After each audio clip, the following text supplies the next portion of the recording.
السلام علیکم دوستو، آج میں آپ کے لیے لے کے حاضر ہوئی ہوں ایک نادیدہ قوت کی عجیب و غریب دیدہ دلیری جس نے لوگوں کو پریشان کر رکھا تھا۔ بند مکان۔ یہ واقعہ مجھے ایک بزرگ عورت نے سنایا تھا۔ در حقیقت وہ بزرگ عورت مجھے پٹنہ، بھاڑا، راولپنڈی میں ملی تھیں، جو کہ میرے ایک قریبی دوست کی دادی تھی۔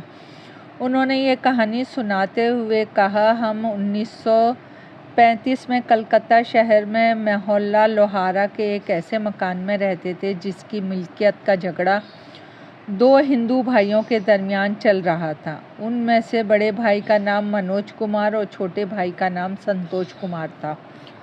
دونوں بھائیوں کے باپ مکیش کمار نے ہماری فیملی کو وہ مکان 15 روپے کرائے پہ دے دیا تھا۔ وہ تو فوت ہو گئے، لیکن ان کے دونوں بیٹوں کے درمیان اس مکان کی ملکیت کا مقدمہ چل رہا تھا۔ اصل جھگڑا کیا تھا اس کا تو مجھے صحیح معنوں میں معلوم نہیں تھا۔ میں اس وقت کم عمر تھی، مجھ میں زیادہ شعور نہیں تھا۔ اب یہاں بتلانا ضروری ہے کہ مکیش کمار نے میرے ابا کو صرف نیچے کا پورشن کرائے پہ دیا ہوا تھا۔ اوپر کا حصہ جو کہ مدتوں سے خالی پڑا ہوا تھا وہ ہمیں نہ دیا گیا تھا۔ حالانکہ ابا نے مکیش سے کہا کہ اوپری منزل بھی دے دو، 2 روپے بڑھا کر دے دو، یعنی کل 17 روپے میں، لیکن وہ نہ مانے۔ کبھی کبھی سردیوں میں دھوپ سینکنے کے لیے دل کرتا، کپڑے سکھانے کے لیے بھی بہت پریشانی ہوتی۔ کئی مرتبہ ابا نے ان سے پوچھا کہ آخر کون سی ایسی بات ہے کہ آپ ہمیں یہ اوپری حصہ کرائے پہ نہیں دیتے؟ تو وہ سختی سے کہتا کہ اگر تم نے صرف اوپری حصے کی طلب کی تو نیچے کا حصہ بھی خالی کروا لوں گا۔ بہرحال ابا نے اس کی دھمکی سے ڈر کے کبھی پھر اوپر والے پورشن کا تقاضا نہیں کیا۔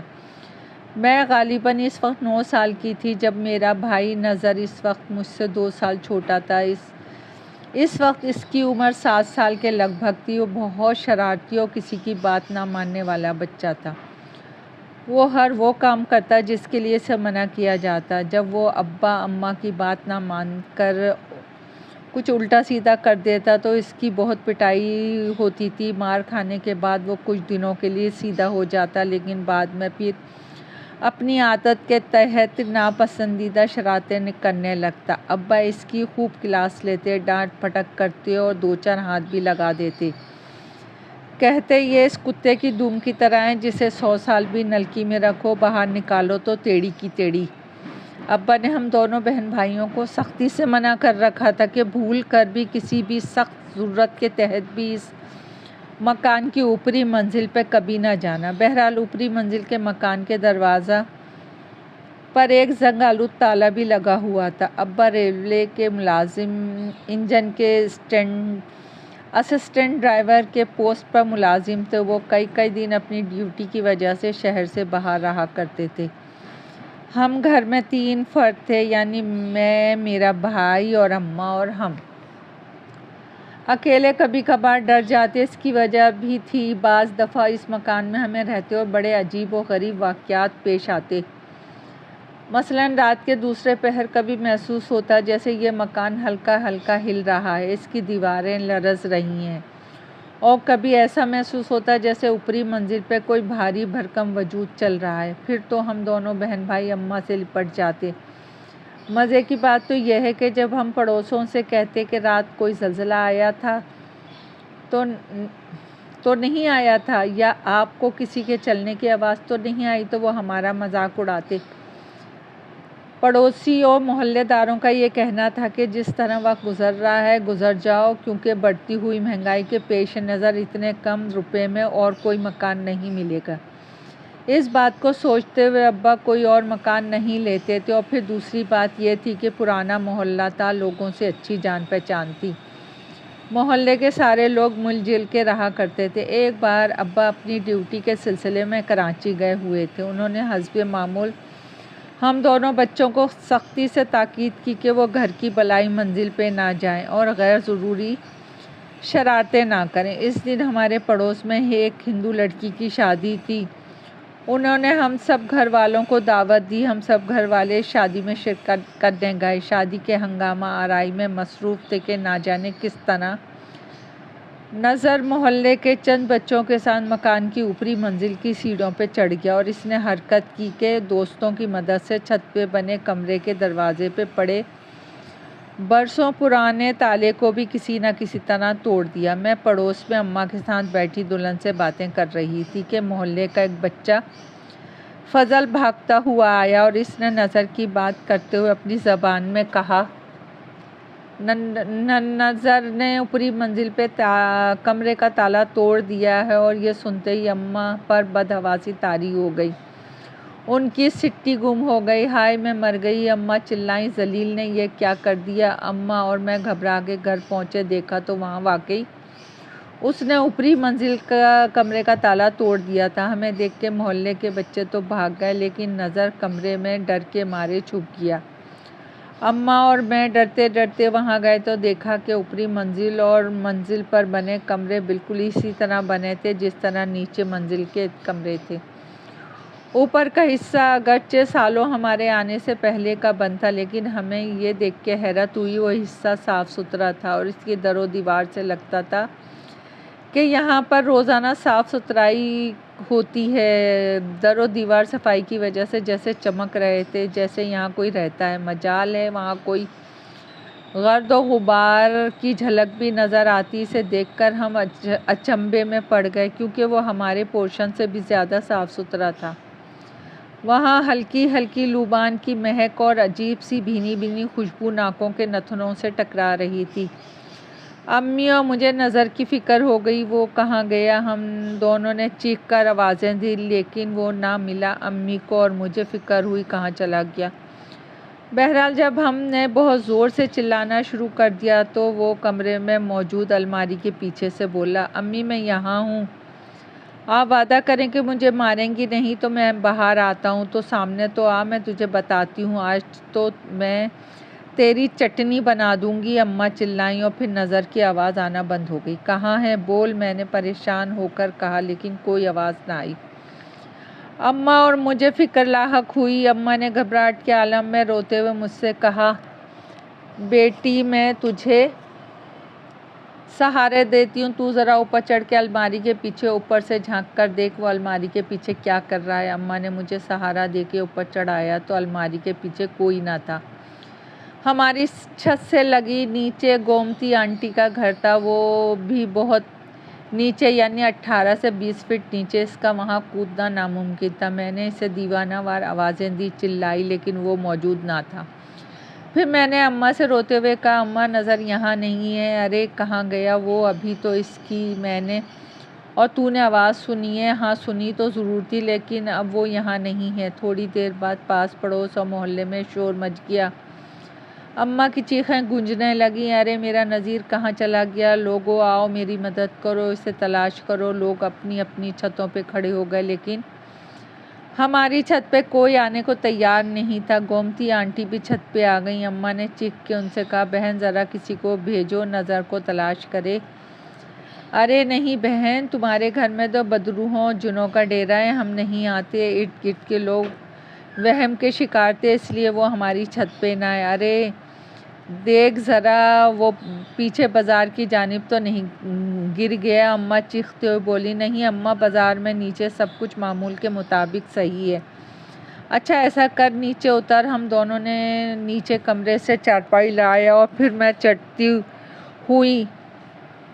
میں اور اماں نیچے سے چارپائی اٹھا کے لائے، اسے چھت کی جانب عمودی طور پہ کھڑا کیا۔ اس پہ اماں چڑھنے لگیں تو ایک سکھ نوجوان لڑکے کو کچھ شرم محسوس ہوئی اور اپنی ماں کے ہزار منع کرنے کے باوجود ہمت کر کے ہمارے پاس آ گیا۔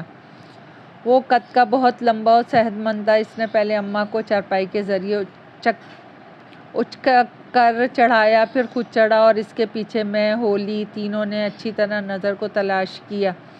اس کی دیکھا دیکھی اور بھی پڑوسی چھت پہ آ گئے لیکن سب بیکار رہا، نظر ہوتا تو ملتا۔ کچھ سمجھ میں نہیں آیا کہ وہ کہاں گیا۔ اس کا کوئی نام و نشان نہ ملا۔ میرا اور اماں کا رو رو کے برا حال تھا۔ اماں پر غشی طاری ہو گئی۔ ہمارے گھر میں لوگوں کا ہجوم لگ گیا۔ مسجد، مندر اور گرودوارے سے اعلان کروایا گیا لیکن نظر کا کہیں پتہ نہ چل سکا۔ ابا کو کسی نے اس دل خراش واقعے کے فوراً تار بھیجا تو وہ صبح کے وقت اپنے چند ہمدرد ساتھیوں کے ساتھ گھر پہنچے۔ انہوں نے آتے ہی پولیس میں رپورٹ درج کروائی۔ سچی بات ہے، پولیس والوں نے اپنے طور پہ نظر کو بہت تلاش کیا، ارد گرد کے ماحول مکان کا بھی بھرپور ہر زاویے سے جائزہ لیا، لیکن کسی بھی صورت سے نظر کا پتہ نہ چل سکا وہ کہاں گیا۔ یہاں تک ہوا کہ اس وقت فوجی سونگھنے والے کتے بھی منگوائے گئے۔ انہوں نے نظر کی چپلیں کپڑے سونگھے، لیکن جب فوجی بالائی منزل پہ انہیں لے کے گئے تو کتے مچل گئے۔ انہوں نے اوپر جانے سے انکار کر دیا۔ فوجیوں نے انہیں گھسیٹ کے چھت پہ لے جانے کی بہت کوشش کی، لیکن وہ کتے ٹس سے مس نہ ہوئے۔ وہ اس طرح سہم گئے جیسے انہیں کوئی خوفناک ڈراؤنی چیز دیکھ لی ہو۔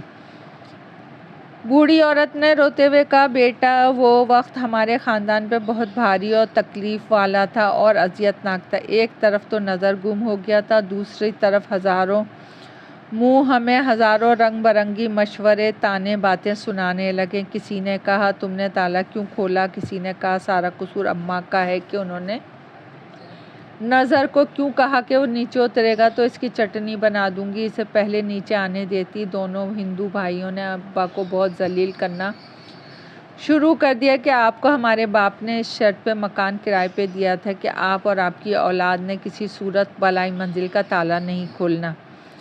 اب غلطی آپ کے پریوار کی ہے، اب نہ صرف بھگتو بلکہ ہمارا گھر بھی خالی کر دو۔ ابا غصے کے بہت تیز تھے۔ انہوں نے غمزدہ اماں کو الٹا ڈانٹا کہ تم نے نظر کا خیال نہیں رکھا اور پھر میری بھی بہت بری طرح کلاس لی۔ کچھ لوگوں نے ابا کو یہ کہہ کے شانت کر دیا کہ وہ دودھ پیتا بچہ تھوڑی تھا جسے ہر وقت ماں گود میں بٹھا کے رکھتی۔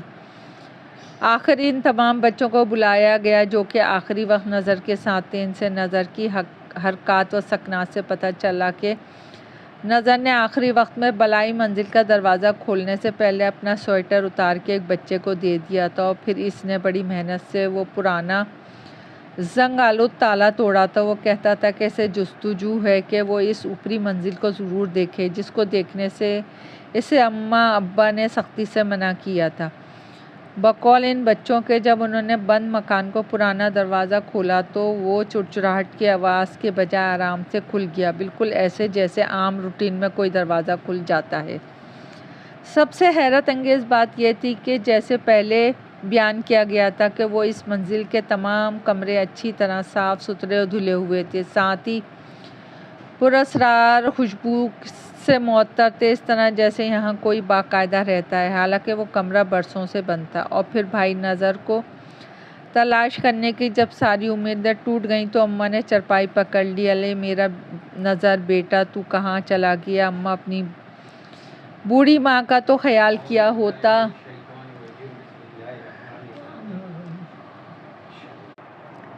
اس طرح کے الفاظ ہر وقت پکارتی رہتی اور چھت کو گھورتی رہتی۔ وہ اکثر کہا کرتی، بیٹا نیچے آ جا، میں تجھے کچھ نہیں کہوں گی، آ میرے لال، میں تجھے باداموں والا، پستے والا، سوجی والا حلوہ بنا کے کھلاؤں گی، جسے نظر بہت شوق سے کھاتا تھا۔ اور پھر ایک دن اماں نے نظر کی یاد میں جان دے دی۔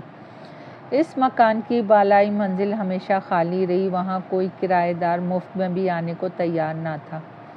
ایک ہندو فیملی آئی تھی، لیکن کچھ عرصے بعد اس فیملی کے ایک نوجوان نے اس مکان کی چھت سے چھلانگ لگا کے بلا وجہ خودکشی کر لی اور اس مکان کا پوشیدہ راز کسی کو معلوم نہ ہو سکا۔ وہ لوگ توبہ کر کے وہاں سے چلے گئے۔ پھر سنا کہ بڑے بھائی منوج کمار نے عدالت کے ذریعے اس مکان کا مقدمہ جیت لیا، لیکن بعد میں اسے نہ جانے کیا سوجی کے مکان اپنے چھوٹے بھائی کے نام کر دیا۔ اور بقول اس بوڑھی عورت کے، بیٹا میں اور میرا ابا 1947 میں کلکتہ کا وہ منحوس مکان جہاں میرا چھوٹا بھائی نظر کی پراسرار گمشدگی اور وہاں میری اماں نے تڑپ تڑپ کے جان دی تھی، اسے ہم اپنی دل خراش یادوں کے ساتھ چھوڑ آئے۔ اس کہانی سے وابستہ ایک واقعہ اس بوڑھی نے مجھے یہ سنایا۔ ایک بار میرے ابا کے خواب میں نظر آیا۔ وہ بظاہر بڑا خوش نظر آ رہا تھا۔ وہ چند بڑے بشکل کئی بوڑھوں کے ساتھ بیٹھا ہوا تھا۔ وہ بہت مطمئن، اطمینان بخش اور خوش تھا۔ اس نے کہا، ابا جی میری اماں جی اور باجی سے کہنا میری فکر نہ کریں، میں یہاں مزے سے ہوں اور دونوں کا بہت خیال رکھنا۔ دوستو، کہانی پسند آئے تو لائک اور سبسکرائب کیجیے۔ آپ کی دعاؤں کی طلبگار۔